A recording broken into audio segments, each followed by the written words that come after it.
Welcome back, everyone. I'm the Depressed Eeyore, and this is Kingdom Death Monster.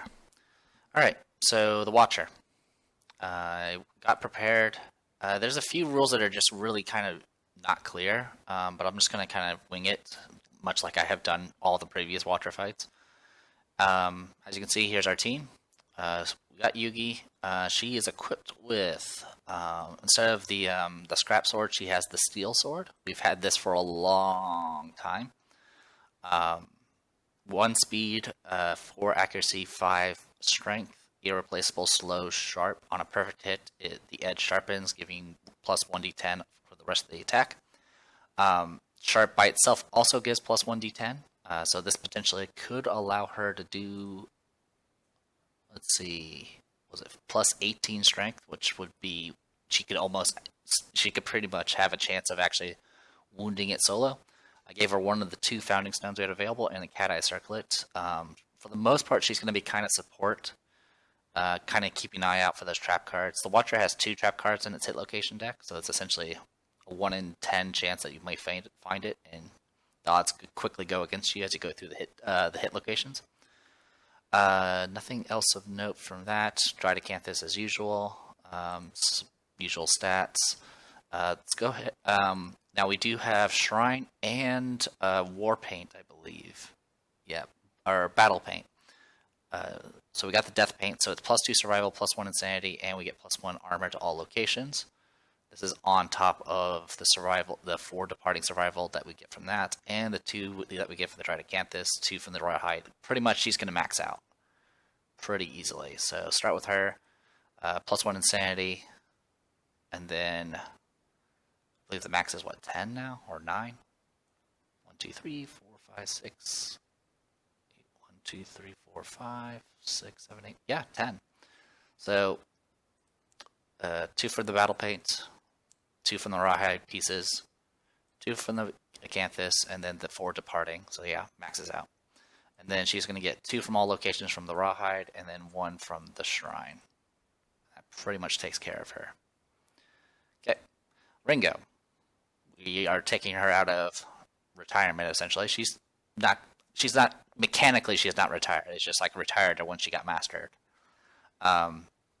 She is going to be rocking the full Lantern set, since that gives a bunch of benefits to club weapons, including giving Sharp, which means, of course, roll an additional 1d10 strength.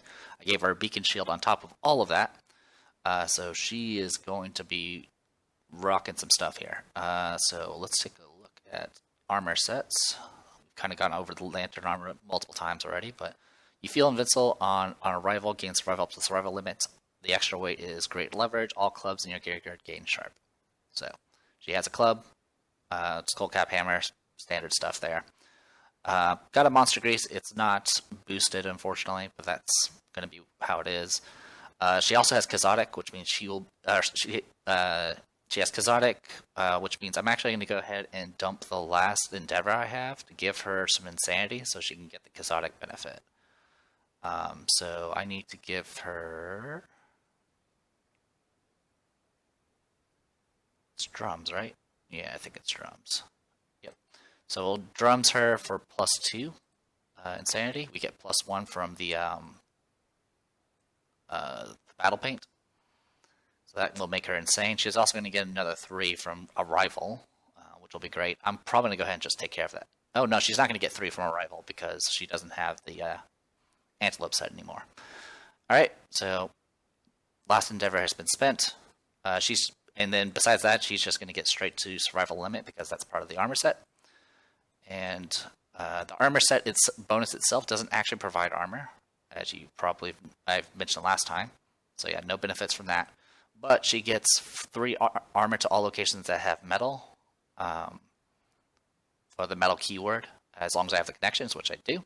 So it's 5 in all locations, plus 3 to all locations, it's 8, and then plus 2 to all locations because of Beacon Shield, then plus 1 to all locations because of Shrine. So she's going to be sporting 11 in all locations.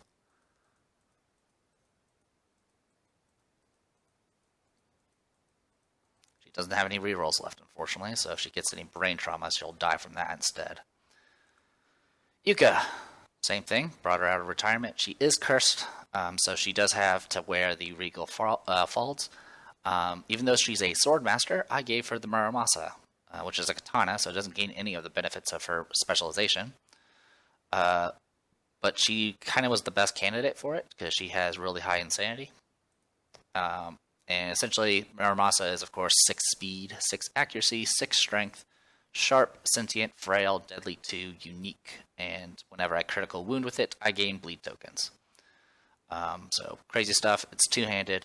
Originally, I was going to try to combo this with like the steel sword, but you can't because two-handed doesn't work with blood paint. So we're actually not going with blood paint. Also, she is carrying a first aid kit to get 3 additional survival. And essentially, she has her cursed equipment and then some of the pieces of the Screaming Antelope set. And she also has the Founding Stone because really she was kind of the only other person that could carry one that could possibly want to use it. So this one's going to be a little bit more finicky. So 4 at the waist, 2 on the legs, hands, and chest, and 3 on the head. And then +1 to all locations because of Shrine. Yeah, so not the prettiest, but it'll do. And then she's going to get 4 departing survival, period. +2 from Acanthus. +2 from the war paint stuff.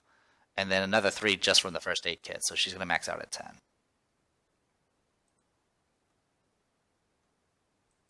Also, I feel like I'm missing her...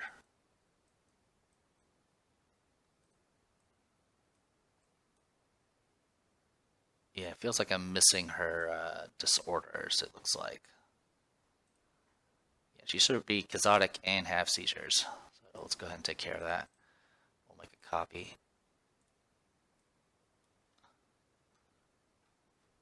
It's probably somewhere in here, but I just missed it somewhere. Yeah. Alright. And what was the other one? The other one was seizures. Yeah, seizures. Alright, let's grab seizures real quick.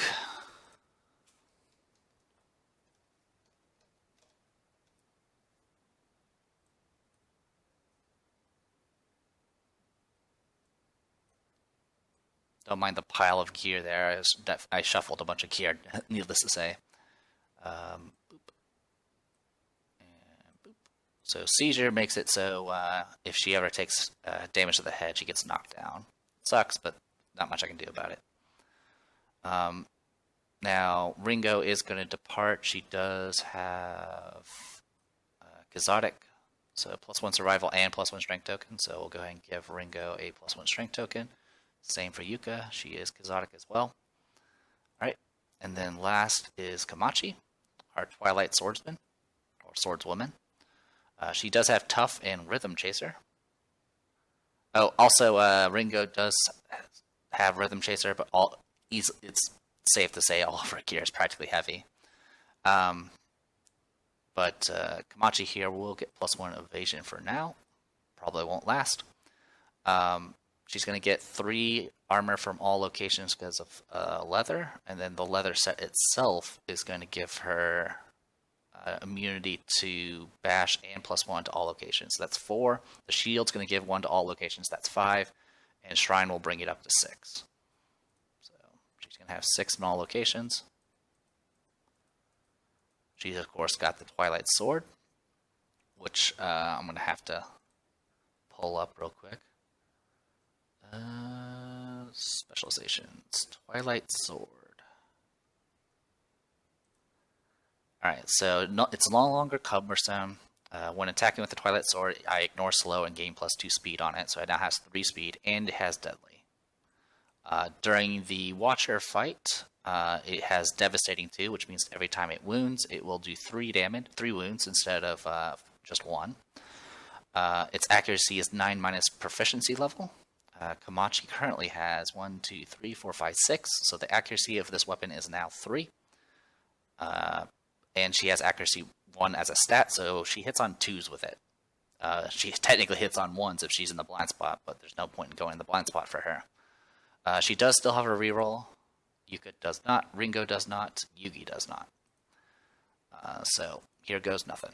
Alright, so +2 speed, that's really all I need to know, plus the deadly, I guess. And And yeah, that's kind of the gist of it. Of course, we have club specialization, sword specialization going, club mastery going as well, and that's pretty much it. As for the Watcher itself or himself, there's a few things we need to pull out. One is audience.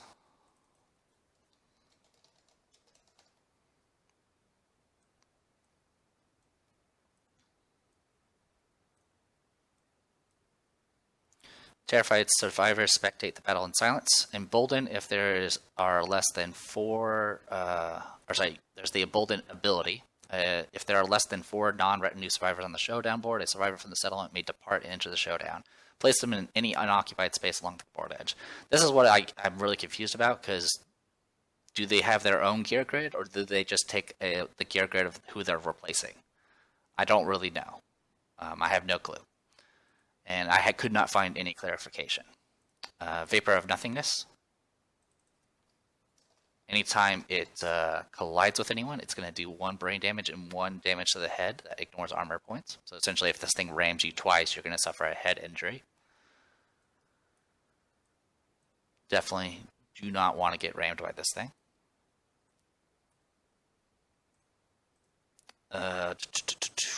Lantern Vortex. At the start of each monster turn, all survivors in the Void Nexus suffer bash. Then it performs basic action. It's at the start of its turn, so it does this before it draws an AI card. For the sake of simplicity, we're just going to put it on top of Cunning. I have Horripilation here, but it's really for after the fight. Also, we have Stolen Dreams is the last one. So, what was it? Lantern Vortex. That is spelled wrong.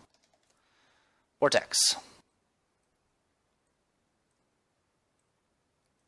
think the setup alone is going to be longer than my last video. Alright. And then last is Stolen Dreams, which is an effect that can be applied to us. Stolen Dreams is the nasty thing, because it essentially paralyzes you until you get free. You cannot gain Stolen Dreams if you have 9 plus Courage and Understanding. When you gain this card, you are knocked down, and you remain knocked down as long as you have this card. At the end of your act, if there are 2 or more of any combination of survivors or retinue adjacent to you, archive this card and stand. So you kind of have to go and back each other up, essentially. Komachi, Ringo, and Zuyuki. There we go. Ringo is going to be priority target because of... well, actually, she has Stinky Gear. Yeah, she has Stinky Gear, so she's not going to be prime target. Okay. So, good to go there. Alright. Anything else of note? I don't think so. Alright. I've already set up things on this side. Literally, I just take all the AI cards because it doesn't have anything besides the 12. It has 15 life points, so the easiest way, I guess, to handle that is to go to Objects, Components. We're going to grab some Go things. We'll grab some black pieces.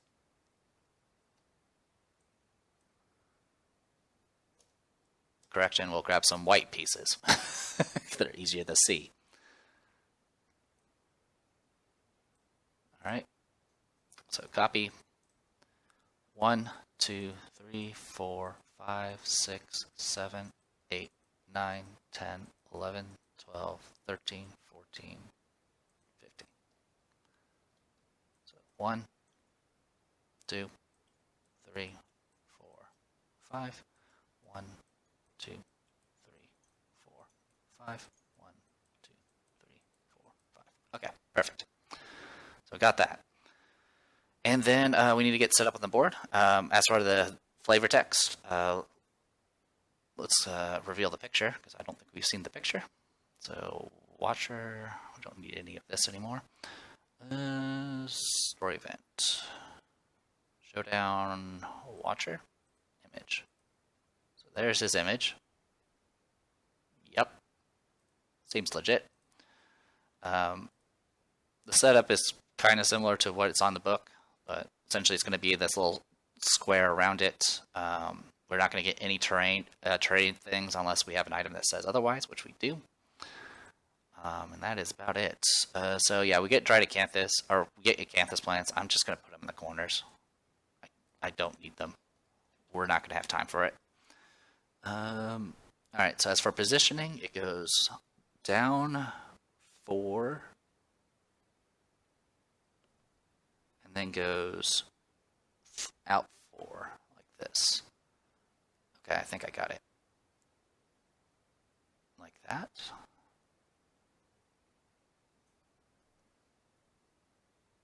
No, it doesn't look right. It should be like this. 1, 2, 3, 4. Yeah, it should be like that. And a diagonal. Like this. I believe that's correct. Okay, looks about right. It doesn't matter what direction it faces, to be honest, but we'll do this for now. Our monster control will be actually, I'll stay on the same person for now. I don't think there's anything else of note, so I think we're going to go ahead and dive in, and if I forgot anything, I apologize ahead of time. If we lose this fight, it will be game over, but I'm not worried about it either way. Losing is very much part of this game. Alright, anything else of note? Oh, Komachi is going to get +2 insanity. Oh, I didn't even do Komachi's stuff. Alright. 4 from Departing, +2 from Hat, or not Hat, from Bracers, +1 from, or +2 from Paint, and then, yeah, she's going to max out. Then she's going to get +2 from Mask and Insanity, and +1 from Paint. That should take care of all of it. Okay. I think that's all of it. You got Rhythm Chaser, got this. Exotic is active. Exotic is active. You have Extra Sense and Rageaholic. Alright. Let's just go ahead and get started then. Survivors go first. So we got that. Oh, actually we forgot Retinue. So all survivors have this particular card.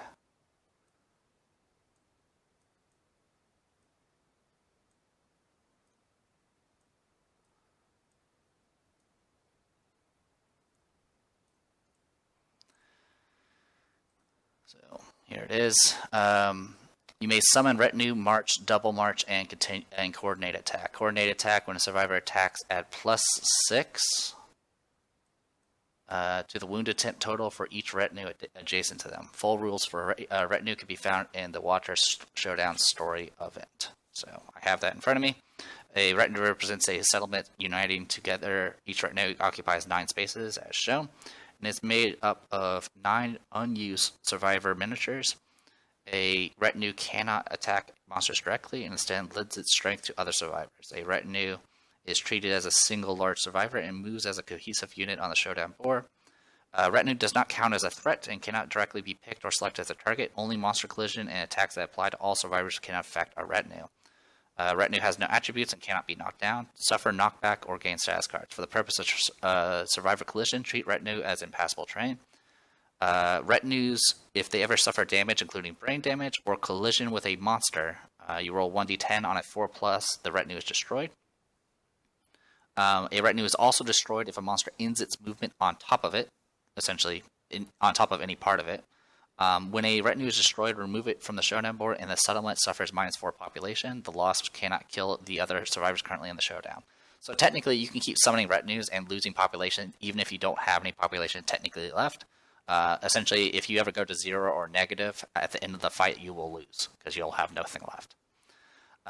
Anyway, so standard stuff, we can double march, coordinate attack, all that good stuff.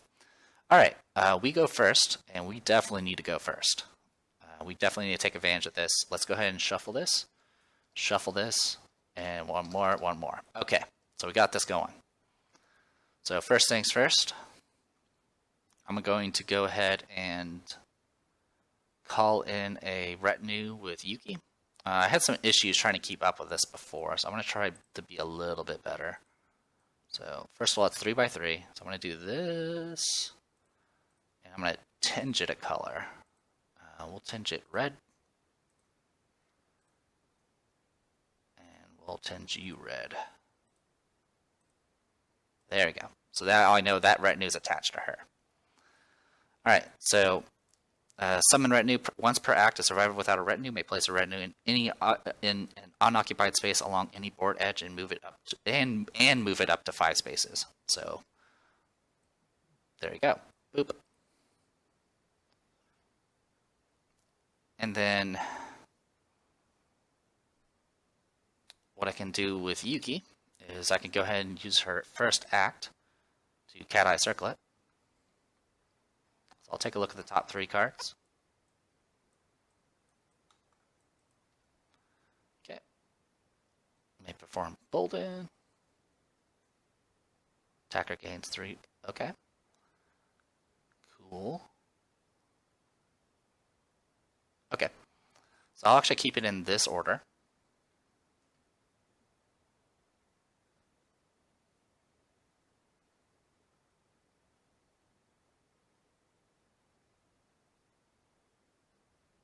Turn to face the attacker, then move the monster 3 spaces, cancel all hits out of range. Ooh, that's annoying. That's super annoying.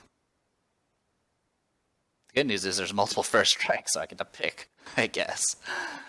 Alright. Alright, so we'll do this, I guess, for now.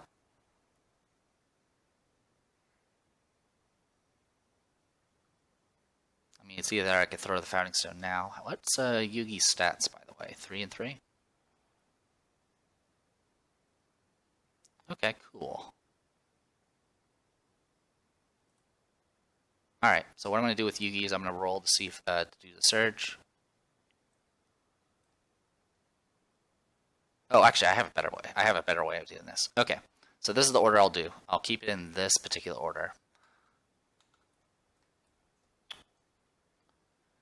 Though the reflex is a problem.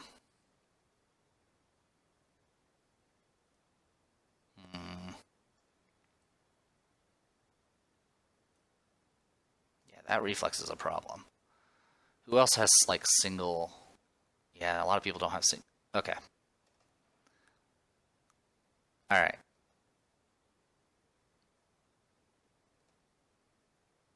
I don't like this tentacle crown that's in the way. Alright, we're going to do Void Plexus. We're going to have to. Alright, so that's all done. And then I'm going to Surge with her. I'll roll 1d10.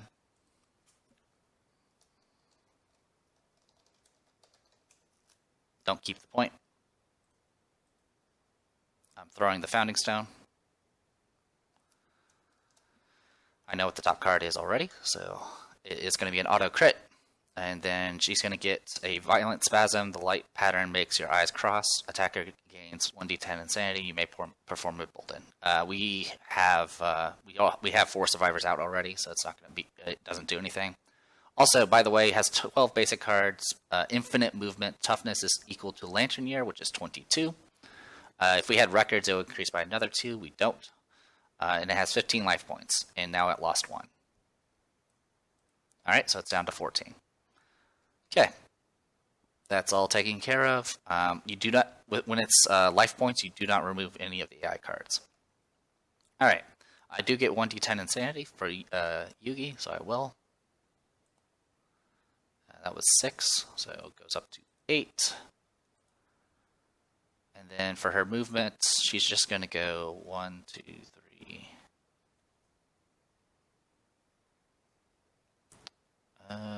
4. That's fine. Alright. Goes to... Well, I can go in any order I want. So we'll go with... I'm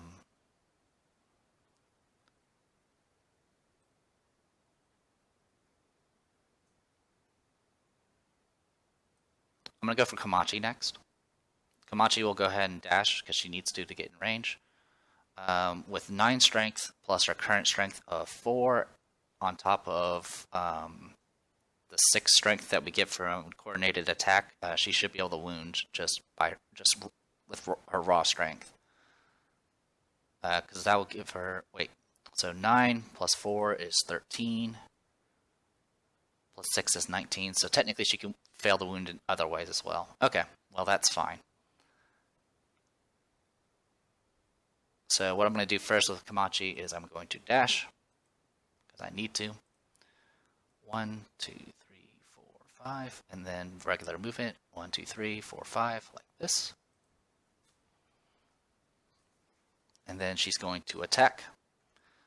She doesn't have any plus speed, I don't believe. She has plus 1 accuracy. So she has 6 proficiency. So accuracy 3 down to 2.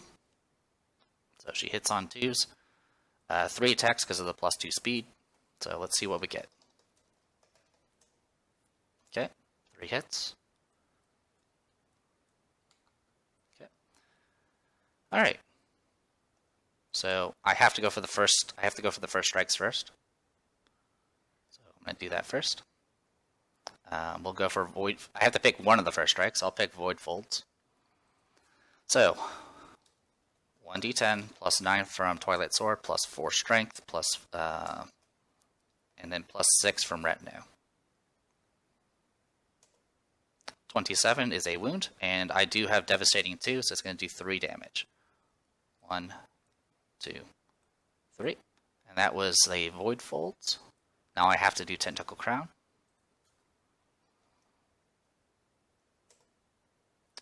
(21) is actually a failed a wound, which actually works in my favor. Sort of. Oh, also I have to do this stuff here. Lose 2 survival if you cannot. They gain a Stolen Dream survivor status. So she actually lost 2 survival. Alright. So yeah, I got 21, which is just short of actual wounds. So there goes that. But the good news is it doesn't move away, so I do get another chance to wound, though this is going to be a little bit worse. Alright. Also, do you have plus luck? You do not. I just wanted to make sure. Alright. Boom. Let's go for that third location. 26 is a wound. So another 3. 1, 2, 3. All survivors in the Void Nexus suffer 3 brain damage. Alright. So she's going to take 3 brain damage. Bringing her down to 9. And then I have to roll 1d10 for the retinue that's nearby. It's anyone that's within essentially 2 spaces, which is just the retinue. Alright. So 1d10. 8 on a 4+, it's destroyed. So at this point we have minus 4 population. We need to make a note of that actually. So you know what? We will keep track of that with the black tiles.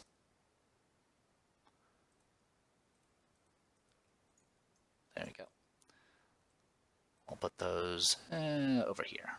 So 4 population loss. I'll deal with figuring out who actually died later, because you might as well wait until after. All right.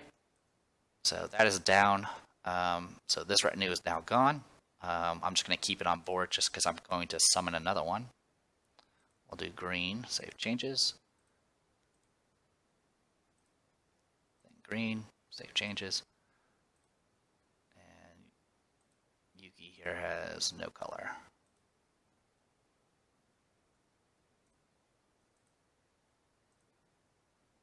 Nope, wrong one. I had it right the first time. No color. Okay. So I'm going to go ahead and use retinue at this point and summon and move. And then I'm going to surge with Komachi. I'm attacking blind here, so it's very, very risky. 3d10. Only 1 hit. Just to make sure. Goes down. It's 9 minus 6, which is 3, and I have 1 accuracy. So yeah, I hit once. Top card. Reflex attacker suffer bash and knockback 10. Okay. Alright, so let's go ahead and roll that 1d10 plus 9 plus 4 plus 6. Alright, so it's a fail to wound. I can re-roll it if I really want to. I kind of want to. But I might want to save it for the... Yeah, I'm going to burn the reroll. There we go. So she no longer has a reroll, but this is her last fight anyway, because more than likely she's going to meet the Twilight Knight and be promoted, essentially. So 3 wounds, because of devastating 2. So as you can see, if you have a Twilight Sword and someone that's actually good with it, you can do some work. Anyway, Bash, knockback 10. She's immune to Bash, so that's the good news. And then knockback 10. 1, 2, 3, 4, 5, 6, 7, 8, 9. Off all the way to there. And there you go. And I didn't roll any crits. No. I crit on a 9 with the deadly. Okay, so that's Yugi and Komachi done. It's now going to be Yuka and Ringo left. So,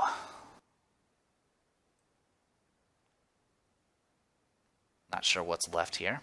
So I'm going to go with, I think I'll go with Ringo first. So Ringo will have to dash first before I do anything else. So I'll go ahead and just spend the point now to get it out of the way. And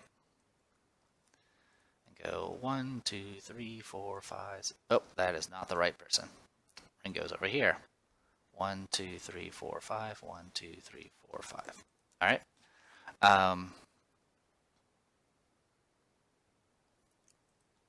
Actually, that scares me. Yeah, you know what? I'm just gonna go on this side. I got scared. All right.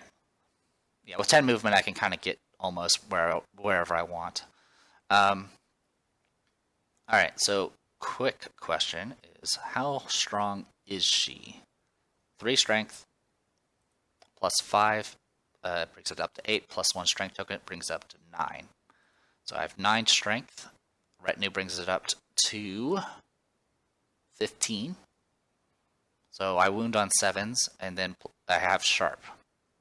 So I'm going to go ahead and call another retinue, because I can do that with each character. So we'll do teal. We'll make a copy. Paste it. Make it teal. And move it down. 1, 2, 3, 4, 5. There we go. All right, and then I get. I don't think I have plus speed. I do not. I have plus luck.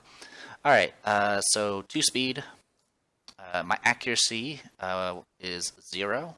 The accuracy of the weapon is 7. I get -1 accuracy because of the Lantern Helm, which makes me deaf and -1 accuracy. But Lantern Gauntlets give me +2 accuracy with clubs. So essentially it's a net +1, so I hit on 6s in this situation. I'm just making sure I didn't miss anything here. I did not. Okay. Okay, got that going for us, I guess. Come to think of it, hold on a second, let me reposition here. I think I want to do it like this. 1, 2, 3, 4, 5, 6, 7, 8, 9, 10. I think that's right. 1. Yeah, the diagonal's fine. 1, 2, 3, 4, 5, 6, 7, 8, 9, 10. Okay, so I'm going to go ahead and try attacking the blind spot. So 2 attacks. This will make it so I hit on 5s now. 2d10. 1 hit. Top card. Void Shroud. Another one of those Void Nexus things. So here it's going to be 1d10, plus 3 for weapon. What was it, plus 6 in total for strength? Yes, with the token. And then plus 12. Also sharp, but I'll add that after the fact.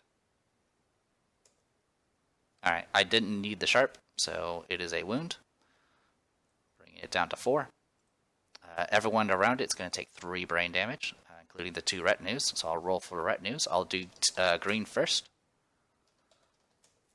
And then teal. Okay, well, that's another...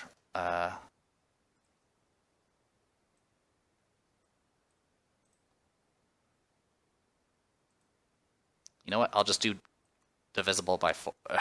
So, there you go. That's 12 right there. Okay. So, retinues are gone. I can't really wound it now. By myself, I have 9. I have 9 plus 10, or plus 1d10. So the chances of me wounding are pretty somewhat slim.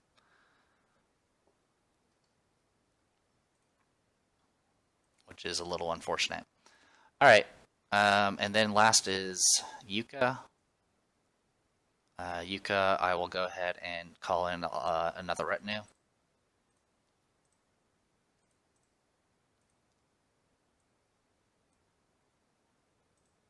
Oh, also, Ringo took 3 brain damage. Now she's not insane. Okay.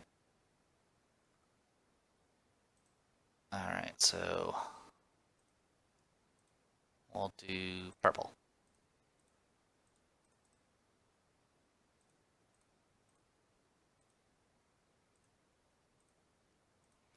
Okay.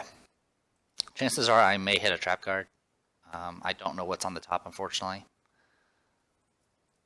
So 1, 2, 3, 4, 5. 1, 2, 3, 4, 5. So, of course, I'm dashing. I have to even reach it in the first round. I will do retinue, which I just did. We'll go 1, 2, 3, 4, 5.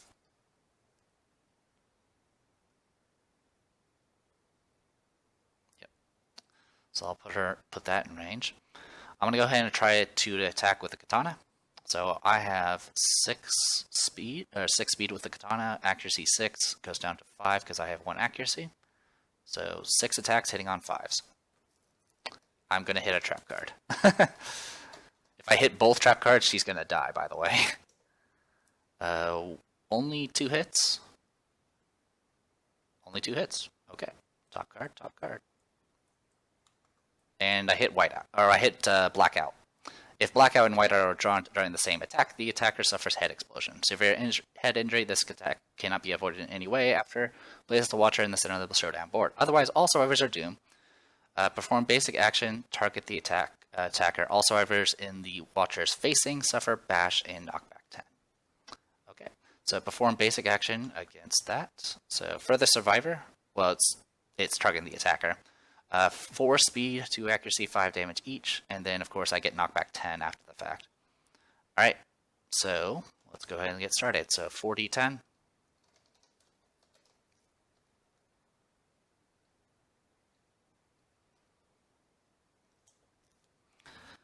One miss. Yuka has 2 evasion, so it hits on 4s, I believe. Yeah, I believe it just hits on 4s, so it's going to be 3 hits. Let's pick the wound locations. 3d6. I can't dodge any of them. And each of these does 5 damage. So, it looks like it's waist. And body, it looks like. Yep, the rest are body. So, Yuka is going to take all of this, get knocked down, and it'll burn the Dridecanthus. Alright, and then anyone that's in this thing's facing. Okay. Knockback doesn't do anything to retinue. 1, 2, 3, 4, 5, 6, and goes here. And that is it for that. All survivors, blah, blah, blah, blah, blah. Okay, cool. So all that's been resolved now. Alright. I could, and she's knocked down at this point, so I'll knock her down. And that'll take care of that. I technically can surge now with Ringo, because I haven't done it yet. So I'm going to go ahead and surge with Ringo. It was only people in the facing. It was facing the monster is facing down, so we're good.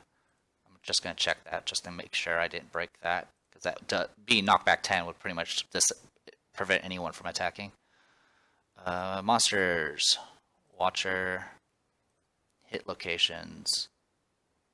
Oh, nope, sorry, it was blackout, not whiteout. Blackout. Yeah, all survivors in watchers facing, which is down here. So yeah, okay. In that case, I will go ahead and surge with Ringo, because I haven't done it yet. 2d10 hitting on 5s. 1 hit. Top card. Alright. Void Nerve Mask. If the settlement has the Barbaric Principle. Okay, that's just for critical wounds. Which I forgot to keep track of critical wounds. What did I roll for the... I think I rolled like a 3, didn't I? Yeah, it was a 3. Okay. Alright, so... 1d10. Also, the mastery for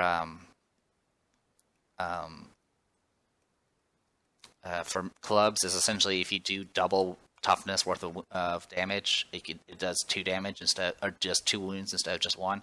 There's no way I'm going to do 44 unless I get really, really lucky. So 1d10 plus 3 plus 6, and then I'll roll 1d10 on top of this after the fact. All right, and then 1d10 on top of that. All right, so just making sure I did the math right.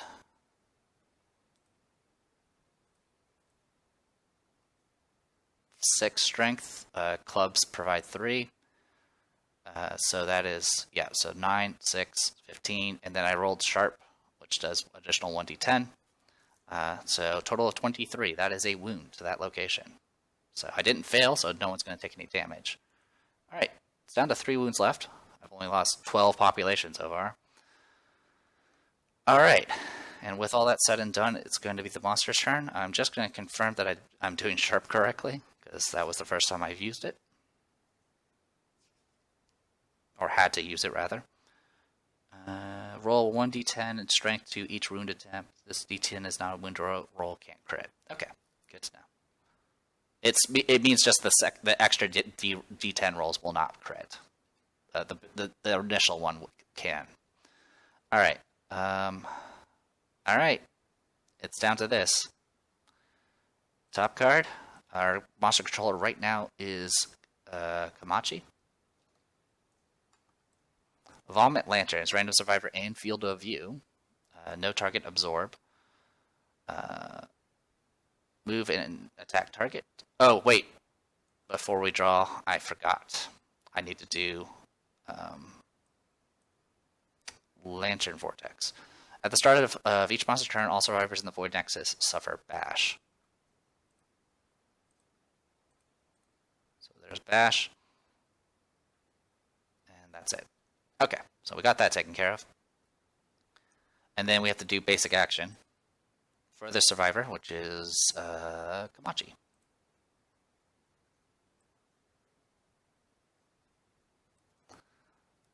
I'm going to go ahead and dash with Yuka because it's the start of a new round. Oop, not with Yuka.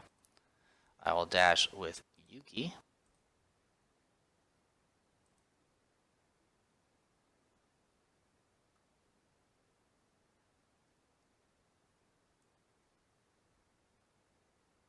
Did I throw a Founding Stone?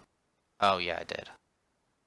But I didn't do any surge. I did surge. Oh right, I didn't actually go into melee range with the Yuki. That's right. Okay, so I'm remembering what I'm doing. I know how to play a game. 1, 2, 3, 4, 5. Yeah, actually, we'll do that. Actually, we'll go up this way. That should be enough. All right. So, basic action goes for Further Survivor, which is going to be Komachi, hands down. Like so. I could do Surge Block if I need to. I might need to, actually. I'm gonna go ahead and spend a Survival to Surge and do a block with the Round Leather Shield. So I ignore 1 hit. So that's just part of the thing that shields can do, but it does take an action. All right. So 4d10. Hits on 2s. Yep, hits on 2s, but Komachi does have +1 evasion, so it hits on 3s. Anything else of note? No. So hits on threes, only 2 hits. And this thing does knockback 10. I'm just going to dodge the other hit. And that should be good. So block and hit, block and dodge. Actually, let's see what the location is first. 1d6. Legs.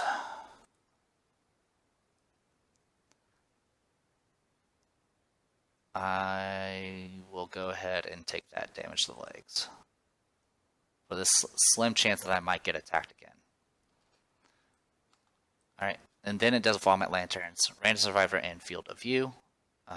No target absorb. Alright, so random target and field of view. Yeah, random survivor. It doesn't matter if they're knocked down or not. So we'll go in the order of the tabs above. Oh, there's actually something I need to fix. There was a mistake, which I'll fix later. I'll just do it after the fight.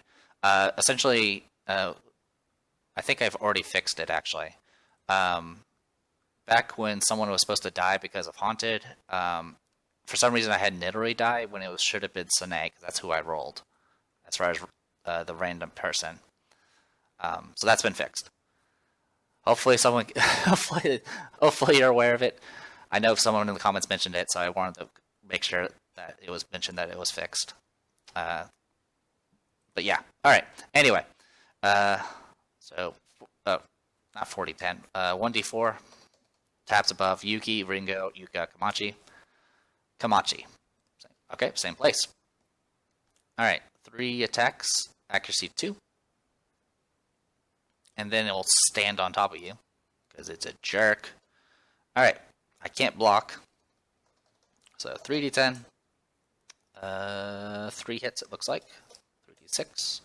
2 head, 1 waist. Alright.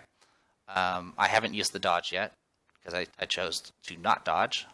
So I'll dodge one of the headshots. I'll take 5 to the head. 5 to the waist. And then it's going to move on top onto the space the target is occupied. So not much I can do about that. So it's going to do that, and then go 1, 2, 3, 4, 5, and I'm going to take 1 brain damage and 1 head damage that ignores armor. So 1 brain damage, 1 damage to the head that bypasses armor, and she's knocked down. And oh, I forgot about Rhythm Chaser. I forgot about Rhythm Chaser. I had +1 evasion, so that was actually, they were hitting on 4s. So only it was 2 shots to the head. Yeah, so it was only 2 hits, 2 shots to the head. I now lose evasion because I got knocked down, and I'm not going to take the 5 to the waist. I still take everything else though. All right. And that is it. And then when it finishes, okay, that's it. It is now our turn. Yuka will get up.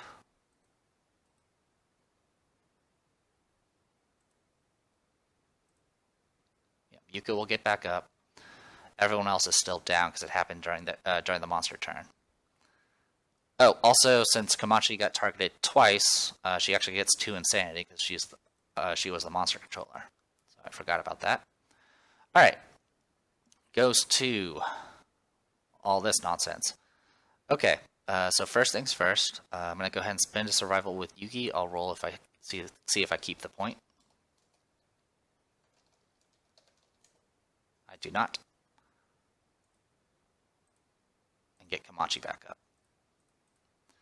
And then I'm going to spend Yugi's action to go ahead and look at the top 3 hit locations.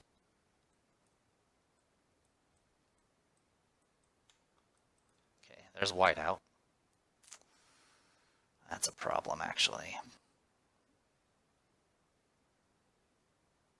Yeah, I need to get past the whiteout is the problem.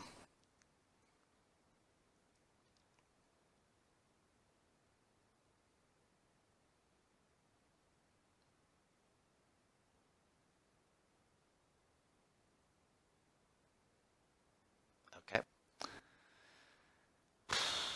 How do I want to do this?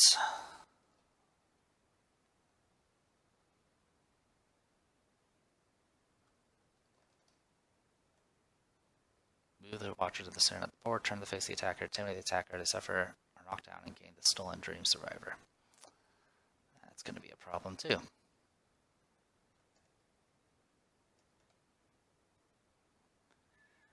Alright.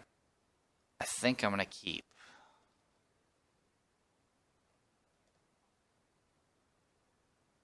The problem is I need Komachi to miss an attack. If I could, all I need is one more wound with Komachi, and that will end it.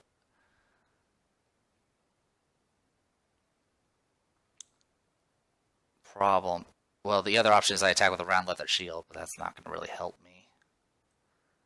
What can I do to fix this?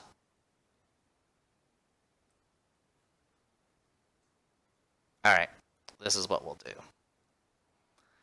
So, first of all, the dream thing. At the end of the act, you may knock down if there are two or more, blah, blah, blah. Combination of survivor or retinue. Okay.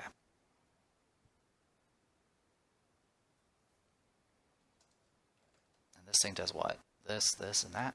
Okay. And it goes to the center of the board. Okay. Whew. Okay, so I'm going to put the white out on top so we can trigger it. I'm not going to move. I'm going to go ahead and summon, well, I'm going to go ahead and have Yuka Surge and throw a Founding Stone. So, well, first I'll have her dash and surge.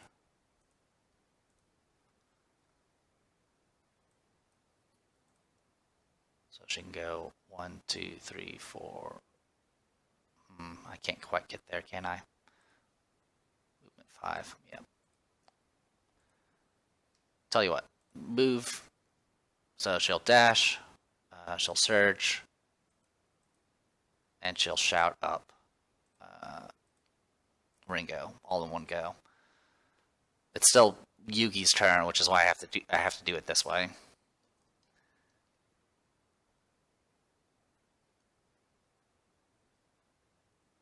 Actually, I don't need to. I don't need to do it that way. No, I don't need to do it that way. I'll still do the shout out. So real quick to clarify, I've only spent one survival. I spent a survival to dash to get the attack in, which failed, and then I'm spending another survival for shouting up Ringo, and then I am and that is it. Okay, so rewinding it. I have the white on top. I resolve the circlet. I'm going to go ahead and end my turn there, and I'm going to go ahead and summon a retinue. That's what I'm going to do. So I'm going to go ahead and finish up Yugi's turn right here, right now.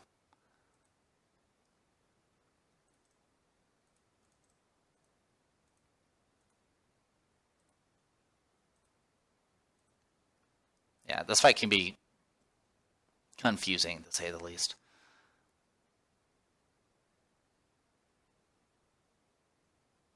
Okay, so that's all that. And then for Yuka's turn, I'm going to go 1, 2, 3, 4, 5, and then I'm going to go ahead and dash now.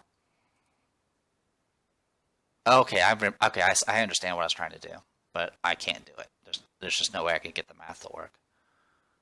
So dash. I'm going to go ahead and do my regular attack. My action is going to be throwing the Founding Stone, so I'm going to go ahead and throw the Founding Stone. It's going to hit white out, of course. It's going to go over here, turn to face the attacker, and then it's going to knock her down, do 3 brain damage to her, bring her down to 11, and then she's going to get the fancy dream thing, which I'm just going to mark with that.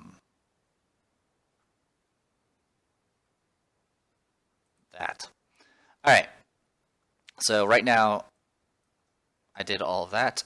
And then at the end of your act, if there are 2 or more of any combination of survivors or retinue adjacent to you, archive this card in stand. So archive the card in stand because I have 2 retinues around it. So that's why I dashed. I dash so I can get myself in position for these retinues and get that good to go. Alright, so now I'm going to shuffle the deck. And then I'm going to surge with Yugi. Look at the top 3 cards again. Okay, so this is what we have. Alright. I'm going to go in this. Actually, what's this one do? What about this one?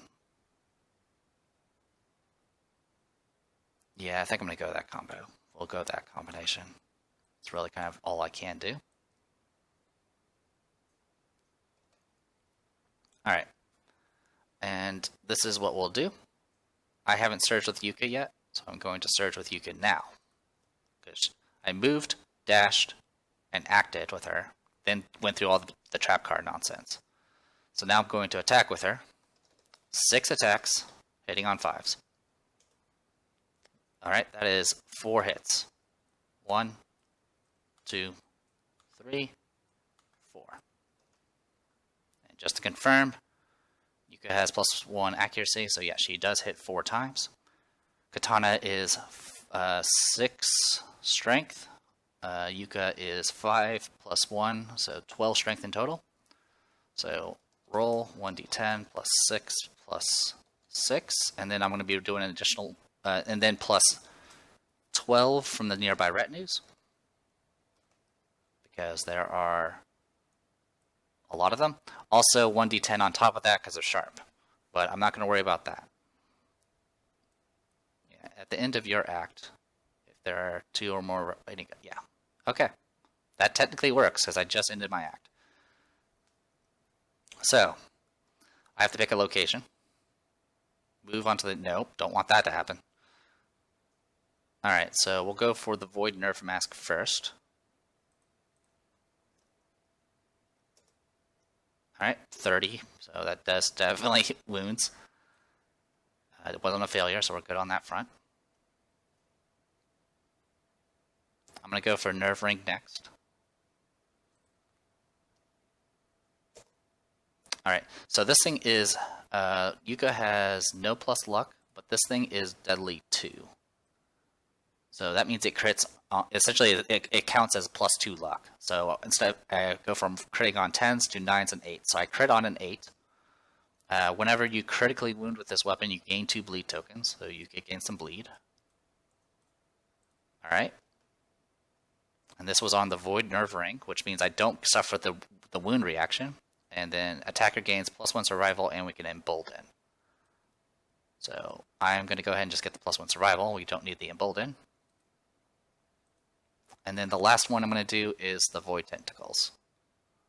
You don't want Void Nerve Net, because if it moves on top of me, it will pretty much destroy a bunch of retinues. And I've already lost 12 population. So Void Tentacles. And here we go. Literally, as long as I don't roll a 1. Alright, that is a crit. So we don't even suffer any of that. That's enough to finish off that last damage. And Yuka does get 2 more bleed, but doesn't quite die. Takes 5 bleed tokens to die. And there you go. That's the battle. We actually won. So, I'll go ahead and read the aftermath. With a terrific hiss, the watcher deflates onto the floor. A moment passes, no longer than the single beat of a heart, before lanterns all over the chamber explode in a dazzling array of colors. An intense luminescent goo washes over the survivors, and they feel triumph. All living survivors gain +1 permanent strength, then blackout. So everyone's going to get +1 strength, which I'll update later, and then we do blackout. Blackout has changed.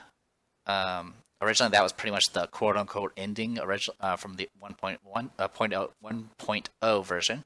Sorry, my speech is all over the place. But here's the picture for it. Essentially, the Watcher's presence was what's keeping the monsters away. And now that it's gone, all the monsters are kind of rushing in, and then you kind of get into this endless end game that eventually kills you. So blackout, but in this case, it actually has changed. Blackout all at once and without warning. The collective sum of the settlement's lanterns go black. The settlement is plunged into darkness.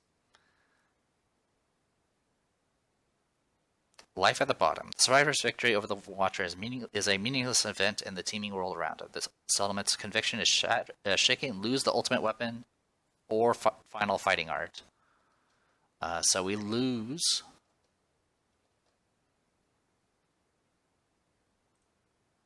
the ultimate weapon. Alright. So we lose ultimate weapon. How can something so insignificant continue to survive? Unless a greater purpose beyond death awaits, the settlement discovers a way to cope and innovates destiny. So instead, we get destiny.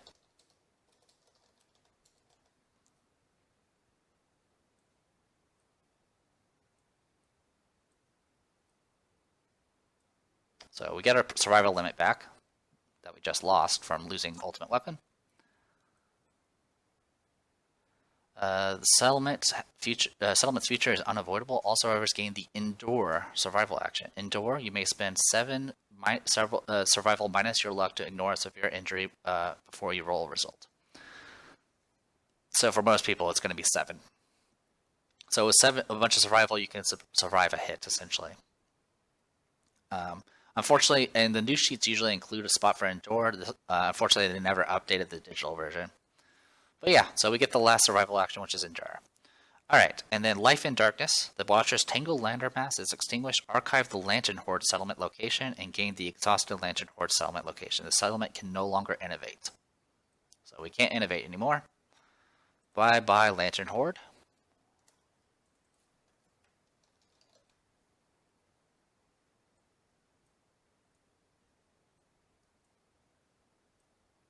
Instead, we get this. We have the ability to we can do Oxidation story events, Lantern Research Pulse Discovery story event. Dead Guardian, the Sleeping Predator is gone. Without its protective presence, intelligent monsters draw near. You may only hunt level 3 monsters. All departing survivors must have one gear with the Lantern keyword in their gear grid. If the settlement has the final Lantern, one survivor must depart with it in their gear grid. The Light of Inspiration is extinguished. You cannot innovate. Spending 1 endeavor, you can get a Survivor Lantern, which essentially has 1 of each color tab. But it requires you to have the final lantern. If you lose the final lantern, you're going to be screwed.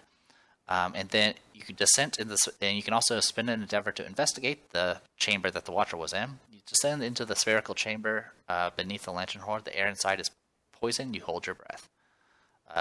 1 through 2, 20% chance to just die unless you have legendary lungs, which you can only get through like 2 means. One of it is from the Butcher. 3, shaken, you return to the surface sobbing, gain 1 random disorder. 4 to 6, add your results, broken lantern, basic resources to the settlement storage. So in other words, you get 4 to 6 broken lanterns. 7 and 8, you add 2 cocoon moonbrain, strange resources to the settlement storage. And then 9 plus is a lantern tube, strange resource to the settlement storage. So new resources it's pretty much all for oxidation. Alright, the darkness closes in as the survivors gather around the fading lights of the Watcher. Tangled in his sinews, a final lantern remains. The light within pulses and swirls with desperate energy. The settlement tears the strange new lantern from the corpse and gains the final lantern rare gear card. Anyone that holds it bristles with energy, visions of wisdom, and coursing vigor jolt from the lantern through the survivor. The settlement quickly discovers they can use the final lantern to repair broken ones. Gain 3 survivors' lantern gear cards. Continue to final knowledge. The final knowledge, the final lantern glitters with nervous energy. The settlement commences lantern research. So, lantern research. I don't have a picture for it because this is all new. Lantern research. Without hope, tenacity drives the settlement forward. The final lantern carries the bristling remains of the knowledge consumed by the Watcher. Its energy jumps nervously between lanterns. Occasionally, it imbues the survivors with brilliant flashes of power. A light for the darkness. Without the Watcher's provocative presence, the darkness teems with powerful creatures. To leave the settlement, all survivors must depart with a light source, a gear with the lantern keyword. As long as they have it, one survivor must always depart with the final lantern rare gear card. The final lantern is vital. The survivors cannot travel without it. If the survivor holding the final lantern perishes before the showdown, another survivor must pick up the final lantern, discarding gear to make room on their gear grid if needed. A flickering in the darkness. At the start of the showdown, the light of the final lantern emboldens the survivors. Each survivor gains the Horripilation status card. The survivor holding the final lantern starts with the death die on Horripilation. The death die, orange 10-sided die, replaces the monster controller tile. The player of the survivor with the death die controls the monster. At the start of each subsequent round, pass the death die to the Horripilation card to the left. The Watcher's final emanations continue the jump between lanterns of survivors that cannot act, including dead or absent survivors. Instead of the benefits on the monster controller tile, you may use Pulse discoveries. Set the settlement's lantern research level to 1. Your settlement gains aggression overload. Spend additional resources to unlock new discoveries. Once per round, the survivor with the death die may use one of the settlement's unlocked Pulse discoveries. If the final lantern is lost or archived, it is gone forever. Survivors cannot use the death die. Return to using the monster controller tile. So, real quick. Horripilation, here it is. So, the final lantern's frenetic light causes bilious anxiety. While its energy brightens your lantern, the hairs on your body bristle. Once per round, if you have the death die, you may use one of the settlement's Pulse discoveries. See Lantern Story event. So right now we have the first one. It's aggression overload. Add an attack roll to an attack.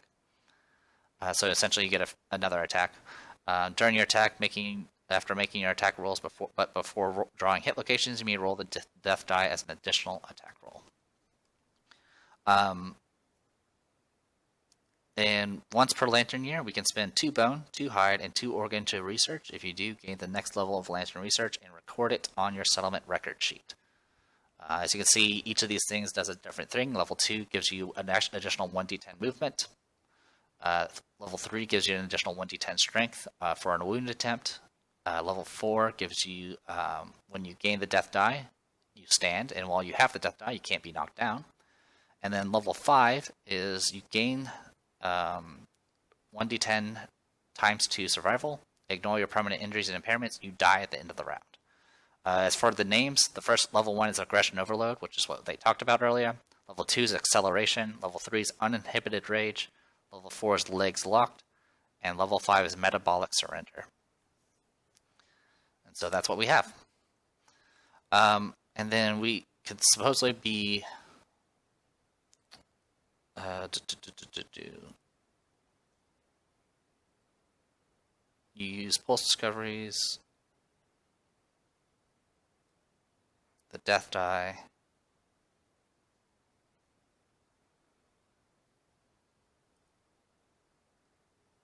okay, I think that's set.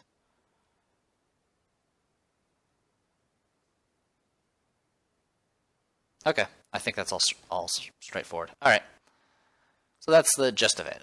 So we got the final lantern.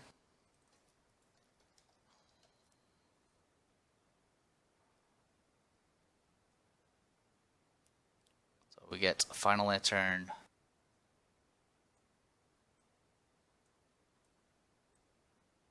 This thing has a green and a blue tab. On arrival, all survivors gain the Horripilation card. Survivor status card, and then when insane, flip this card. And if you're insane, yeah, so essentially you flip it if it's insane. I do know how to make a flip card or a flip tile if we need to, but honestly I'm just going to keep it like this. In most cases it's going to probably be this one because most of the time I'm insane. Alright, and so yeah, we have the first level of Pulse discoveries. So we got that going for us. And I think that's it. I think that's everything. We don't get experience. All living survivors do get +1 strength. So I guess I can go ahead and update this right now. I also need to pick a bunch of dead people. Like a ton of dead people. And let me check one last thing. When a survivor dies during a hunt, when a survivor dies during the settlement phase. I'll check to see what exactly happens when you lose people through retinue, because I don't know if it procs graves or cannibalism. But yeah, that's the gist of it. So we beat the Watcher. Usually the Watcher is really easy. If you have the Twilight Sword, you can literally kill it in 5 wounds. It only gets ugly if you don't kill it fast, and it runs around and starts doing things like, the Broken Dreams and stuff like that. But with things like combination of Cat Eye Circlet and multiple means to like trigger it and all that good stuff, it's pretty good. Now we do need to do Yuka's Curse, so we're gonna go ahead and do that now.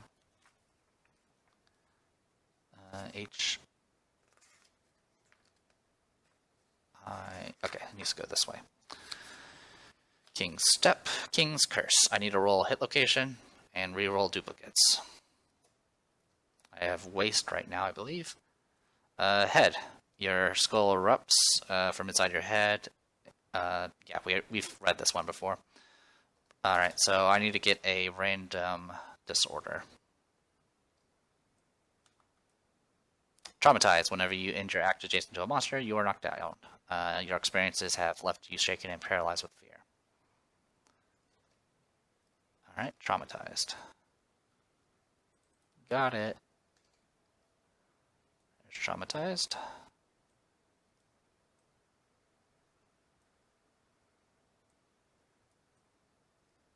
Alright, so we got that. We'll add that to Yuka's thing.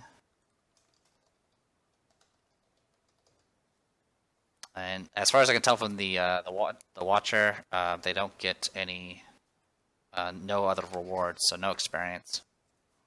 Yeah, no experience at all. So +1 permanent strength though, which I just did with Yuka. I think I just did it with them. I think I just did it with Komachi. I think. Yes. Yeah, because it was 4. 9, 13, 19. Yeah, I was +19 originally. Now I'm +20. Okay. Or was when I was doing one right now. Okay, so yeah, I plus strength these guys. I need the plus strength everyone else that's still alive. We'll figure out who all died next time. I'm going to go ahead and call it. It's been over an hour. Sorry, I fumbled a lot. I'm actually pretty exhausted, but I wanted to get these videos done for the week. So, I am the Depressed Dior. This was Kingdom Death Monster. See you guys next time.